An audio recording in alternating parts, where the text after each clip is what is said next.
The Eastern Michigan Eagles are up next for 2024 predictions, and this was kind of a confusing team to try to figure out last season. The offense, as you're about to find out here in a little bit, was just not very good for the Eagles last season. However, the defense was able to keep them in a lot of games, and Chris Creighton is a good enough head coach that this team was able to scratch, claw, and fight their way into a bowl game here in 2024. Well, they do lose a lot of talent off of last year's teams, and I think if things do not get better, this team could miss out on the postseason this upcoming year. But they do get some talented transfers coming in, including the guy you see on the thumbnail. So, is this team going to be able to get to a bowl game yet again in 2024? You're about to find out what I think here in this video. What's up, Tailgaters? You're in the booth with Tailgate Nate today, and I want to welcome you to my channel, as well as welcome you back to prediction season. We got less than 30 of these to go. If you're a fan of a Power 4 team, you have a video on my channel, but thank you so much for watching this and all of my other group of 5 predictions. Guys, prediction season is so close to being done. Make sure you hit the subscribe button and ring the bell, especially if you're as big of a college football nerd as I am. You're going to want to hear what I have to say during the season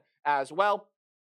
And also, just in case I still haven't done your favorite team yet. But also, hey, again, just thank you again for watching this video. Please help support the channel in any way you can. Again, subscribing, watching my other videos, but interacting with it in pretty much any other way. Liking, commenting, sharing, or anything else you can think of does help support my channel. So without further ado, ladies and gentlemen, we'll dive on into the Eastern Michigan Eagles and the Great Turf Field here in 2024. How do we do that, though? Well, I'm glad you asked. We'll take a deep dive into the team's offense, into the defense, and at the end of the video, we will go ahead and go through the Eastern Michigan football schedule and give it a game-by-game preview and prediction. A couple more things before we do start, including an extra one here on this thumbnail. Usually try to find, when a player transfers, especially at the quarterback position when I'm using them for my thumbnail, to find them in their new team's jersey. Well, I couldn't do that with Cole Snyder, who transferred over from Buffalo, so that's why you see him in a Buffalo jersey here on screen. No, I'm not confused on what team I'm doing. It's just couldn't find a good picture of him. So there, you get that action shot of Cole Snyder throwing a pass. We'll talk about Cole Snyder here in a little bit, but I got to tell you, hey, right over here will be the team stats they put up either offensively or defensively last season. And of course, for your viewing pleasure, right below the team's logo, I've put the team's coaching staff. Again, I mentioned it in the introduction there. This is an offense that was just abysmal last season, and I'm kind of being nice when I say that. I could be using a lot harsher terms, and I don't know, abysmal is pretty harsh, but this team couldn't throw the football with any consistency, couldn't run the football with any consistency. They got inconsistent quarterback play and downright just not great quarterback play out of anybody from last season. While you did have some good individual performers and some guys who are going to go off to play in the NFL, which we'll talk about here in a little bit, overall just was not a great team offense for you last season, and it undergoes a lot of changes here in 2024. Austin Smith, Idengwu III, and Cameron McCoy, all quarterbacks that threw passes for the Eagles last season. Most notably was Austin Smith, 1,775 yards, 9 touchdowns, and 7 picks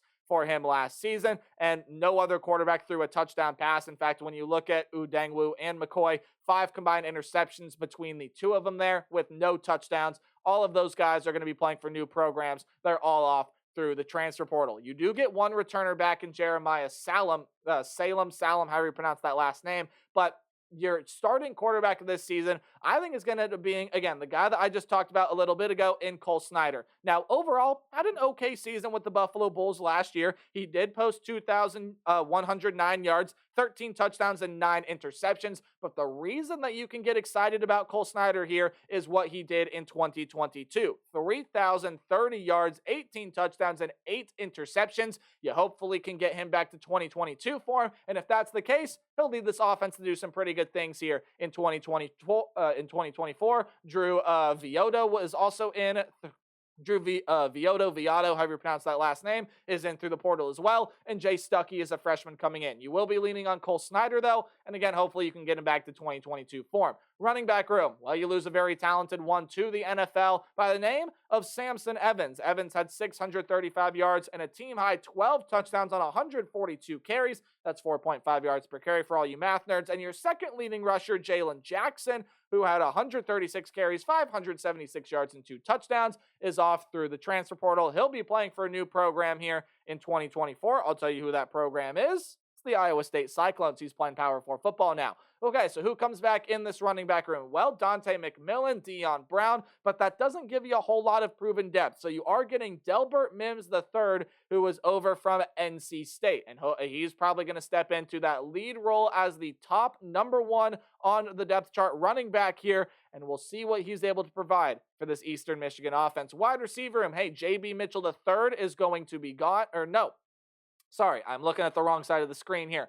Tanner New is going to be gone, as well as Hamzi El Zayat. Both of those guys are off to the NFL. They were your first and third leading receivers off the team from last season. New last year with 479 yards on 50 catches and 3 touchdowns, and El Zayat 360 yards on 27 catches, a pair of touchdowns for him last season as well. Okay, now we can talk about J.B. Mitchell III. He is not leaving. He is coming back to this team. Was the team's second leading rusher and probably will be leading the receiving charge for the Eagles offense here in 2024. 398 yards, 1 touchdown, and 35 catches last season. You also do get the likes of Terry Lockett Jr. back, Jamarian Wheeler, and Isaac Smith all returning here to this team, as well as some talented pieces through the portal. Porter Rooks is a transfer coming in, Oron Singleton is coming in, and Tyler Walton will be coming in here as well. We'll tell you where all those guys come from. Rooks is going to be coming over again from NC State. Tyler Walton is over by way of Ohio, and then I believe Oron Singleton is sort of a JUCO community college transfer. He's also going to handle punt and kick return duties for this team, at least according to the depth chart on ourlads.com.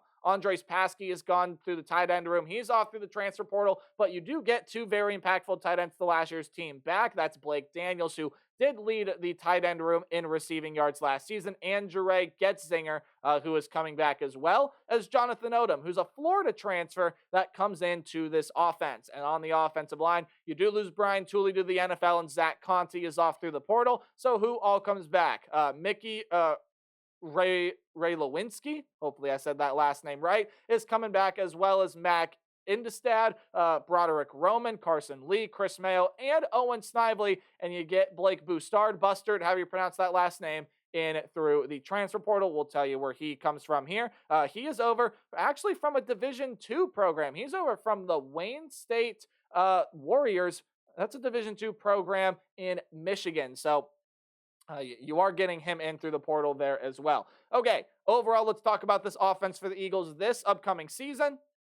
To me, it is hard to see this offense not getting better here in 2024. Look, I know you lose some really solid talent here. Samson Evans was a very good player. So was Tanner New. So was El Zayat. And obviously all those guys are gone to the league. But you got inconsistent and at times just downright bad quarterback play from any of those 3 names last season off the offensive line. Yes, Brian Tooley gone to the NFL. Zach Conte has gone through the portal. Those are 2 very impactful players on the offensive line. But you get a lot of talented back, as well as Blake Bustard, again, however you pronounce that last name, and others through the portal. And you just get a lot of talent coming in through the portal regardless. I mean, Cole Snyder should step in well at quarterback, especially if he is the 2022 version of himself. Even if he's the 2023 version of himself, it's going to be better than what the Eagles had at the quarterback position last year. Delbert Mims through the portal. You get a ton of returning talent in the pass catching room with Porter Rooks and Tyler Walton coming in through the portal. Jonathan Odom through the portal. I mean, you just get a lot of talented players here. This offense, I think, is going to see some significant improvement here in 2024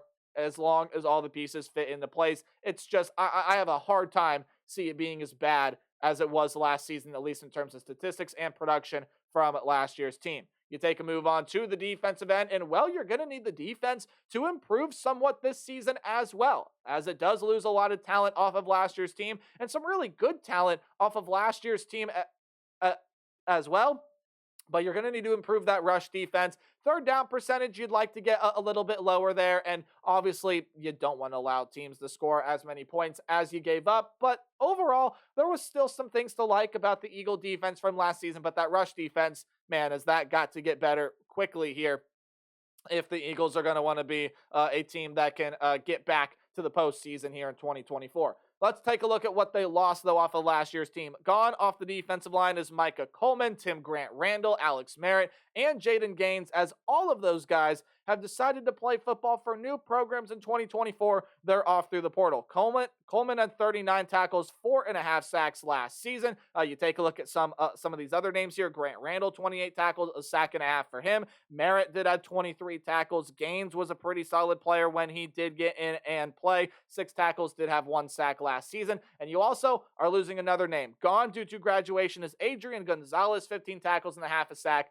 last season. So obviously the biggest loss there is Micah Coleman. Tim Grant Randall not far behind him, and you lose some other fairly solid production off the defensive line from last season. However, you do get a lot of really good pieces back. Peyton Price, who was second on the team in sacks, had 4 of them, and your leading tackler among defensive linemen with 49 tackles. He does return. Justin Jefferson had 3.5 sacks. No, not to be confused with the Vikings wide receiver.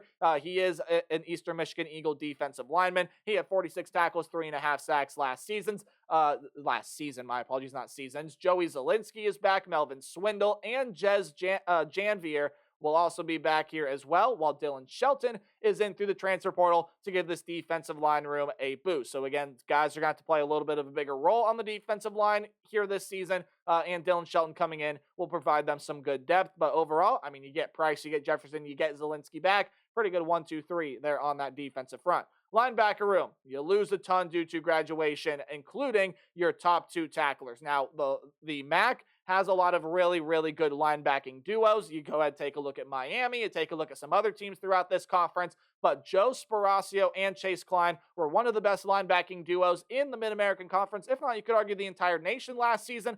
Both of them have decided, well, I guess not necessarily decided. Maybe if it were up to them, they'd still be playing football, but it's not up to them. They've run out of eligibility and graduated. Both of them broke triple digits last year. Sparacio with 139 and Klein with 129 last season. Both of them each had a couple of sacks, as well as 3 passes defended for each of them, and you tack on an interception for Sparacio there last year. 2 very good linebackers that will be missed by this defense here in 2024, as well as Luke Cameron, who also does graduate.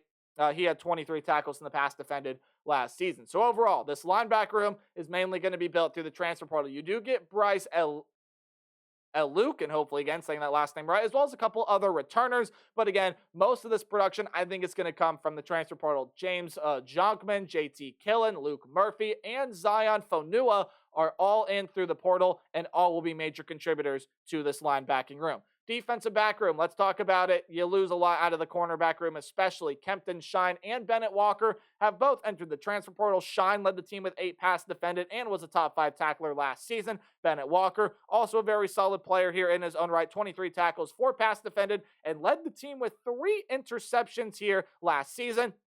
You also do lose a couple other players, as Keelan Gully is going to be gone due to graduation, and TJ Peavy, after ending with a season-ending injury, I believe around October, maybe even November last season, he's decided to hang up the cleats. He is medically retired here from football. And I actually misspoke a moment ago, because Kempton Shine was second on the team in pass defended, because your leader in pass defended is actually coming back. Daquan White, who had 12 passes defended last season among 19 tackles, he's back in this cornerback room, so that's a big get back. Joshua Scott is back here as well, and a couple guys through the portal, and Dylan Camp and Dramarian McNulty are in. I didn't talk about the safety room losses, so I'll talk about them now. Cameron Smith and Josh McCarty are both gone. Obviously, the most notable one there is Cameron Smith, who had 44 tackles, 2 pass defended, and an interception last season. McCarty also a pretty solid player when he did get in and play. And then you do lose London Kraft, who is off due to graduation, 27 tackles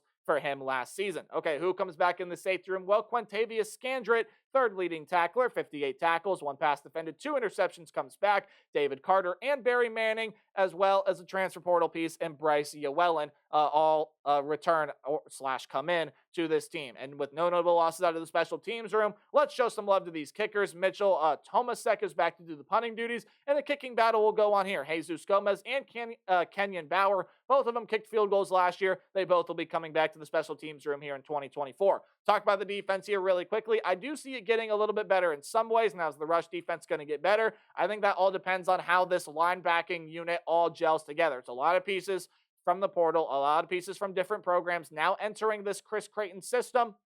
you are definitely going to need some pieces to gel and go right here. But overall, Eastern Michigan should see their improvements on both sides of the ball here in 2024. And now we take a look at their football schedule. Hey, any game at home is going to be underlined. Well, any game on the road is in italics or that slanted text. Any game you see in green is a game that I think the Eagles are going to win fairly easily. Any game in yellow is going to be a close competitive one, but I still see the Eagles being able to win. And any game in red, of course, is a loss. I don't think they start out with a loss this year, although I do think they're going to get a competitive game from the UMass Minutemen. This is a game they still should be able to win. Now, UMass is a team that just feels like they've been trending in the right direction under Don Brown, and it very well could still end up being that way here in 2024, but you load up on pieces through the transfer portal. I mean, you have pretty much entire position groupings that are going to be revamped through the portal, especially offensively. You lose probably your best offensive player from the running back position. His name is escaping my mind right now. And UMass, I just don't think overall is as talented as Eastern Michigan. Nice thing here for this offense to start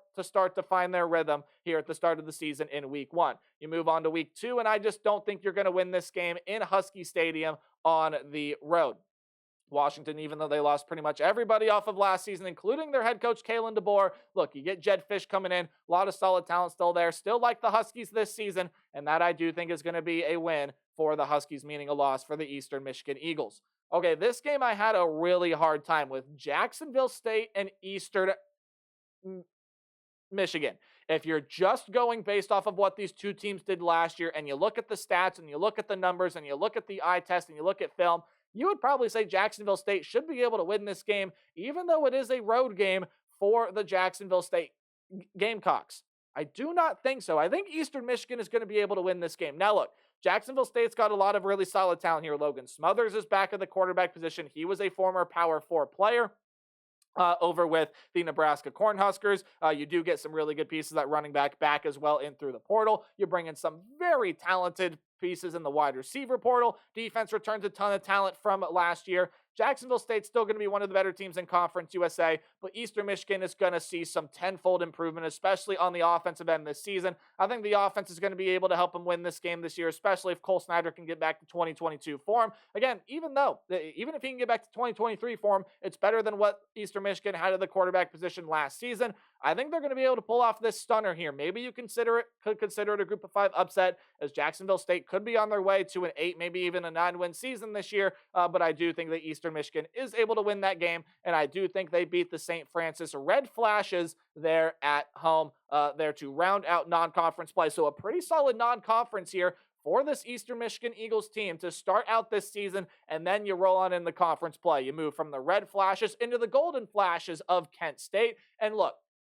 Kent State was not a good team here last season, and I am not a big fan of their head coach. But they do have some very, very good talent here on this team. And I think Kent State is going to be a team this year that I don't think I've talked about them in this regard here so far this season, because look, you do lose some really talented pieces off of last year's team again through the portal. But I mean, with what's here, especially competing with a team like the Eastern Michigan Eagles that, again, could see with some of the transfers they have coming in some inconsistency things and some pieces not fit in well, I think the Golden Flashes are going to kind of surprise here. Now, a game that Eastern Michigan can easily win, yes, but you have Krishawn McCray, you have Gavin Garcia in at the skill position rooms, Tommy Ulatowski will take over quarterback if he can be solid. I mean, he can be a pretty solid player here for the Kent State team. Some pretty solid pieces on defense do come back here for this team as well. And overall, Kent State's not a team that I look at and say, okay, I think that team is going to be horrible. I think they're going to be pretty solid in some regards, and I think that includes an upset over the Eastern Michigan Eagles. And Eastern Michigan will continue there after their bye week. They're losing ways because I do think that they will lose to the Miami Redhawks. Again, we talked about linebacking duos. Eastern Michigan lost theirs. Miami kept theirs with Matt Salapak and Ty Wise. Brett Gabbert is back, and they're one of the most talented teams, if not the most talented team in the Mid-American Conference. After winning the conference last year, they look on prime path to do it again here in 2024. Central Michigan, the Chippewas are up next here for this team, and I think you win this one. That's a win for the Eastern Michigan Eagles against their in-state team in the Central Michigan Eagles. So, again, Eastern, Central, and Western sort of have that round robin there. Eastern Michigan, I think, is the better of these two teams. especially when you consider how well these two teams can play this season. I think Cole Snyder is going to be able to take it to this Chippewa secondary, and the Chippewas do lose some good offensive talent off of last year's team, and Eastern Michigan should start a little win streak here when they do beat the Akron Zips on the road. Now, look, Kent, again, was a team that was bad last season, but I think it's going to see their improvements here in 2024, and I think it's going to get a win or two. Maybe they shouldn't. Akron, I just don't see that happening. While you bring in some really talented transfers, I just don't see the Zips being that great here this season, and it's a win for the Eagles there on the road. So look at that. You are what is that? No, you are 5-3 here. You need one more win to get to a bowl game. It's already an improvement, probably statistically, from where you were last season, but then the road gets tough. You have a home game against Toledo, and I think you'll lose that one. It is not a Maction game, but I still think you lose this one to the Toledo Rockets. Yes, I know. DeQuan Finn is gone. Penny Boone is gone. But a lot of wide receiver talent comes back. Some good defensive talent comes back. It'll still be one of the most talented teams in the Mid-American Conference. And Jason Candle is still that head coach. So that's a win for the Toledo Rockets. And I do think the Ohio Bobcats are going to get the better of the Eastern Michigan Eagles as well. Now, the Bobcats, if you want to talk about teams that lose a lot, I mean, both Toledo and Ohio lose a lot of production off of last year's teams because Ohio lost their top two leading rushers from last season, C.A. Bangura and O'Shawn Allison. You're also losing your quarterback in Rourke there as well as some good wide receiver pieces, Tyler Walton being one of them. He's obviously over here now with the Eastern Michigan Eagles, and some good defensive pieces gone. However, some talented transfers do come in. It depends on how they all mesh, especially in that wide receiver room. It's going to be a completely overhauled unit, but Ohio's still got a really good head coach in Tim Albin, and I think they get the job done there in the first Maction game for the Eagles here. And they only have two of them this year because the other one is against Cole Snyder's former team in the Buffalo Bulls. And I think this is one that Eastern Michigan does win. Buffalo's just not a team that I like this season, especially now after losing Cole Snyder. You don't get that promise of sort of getting some better quarterback play out of him here in 2024, at least compared to what you saw from 2022 to 2023.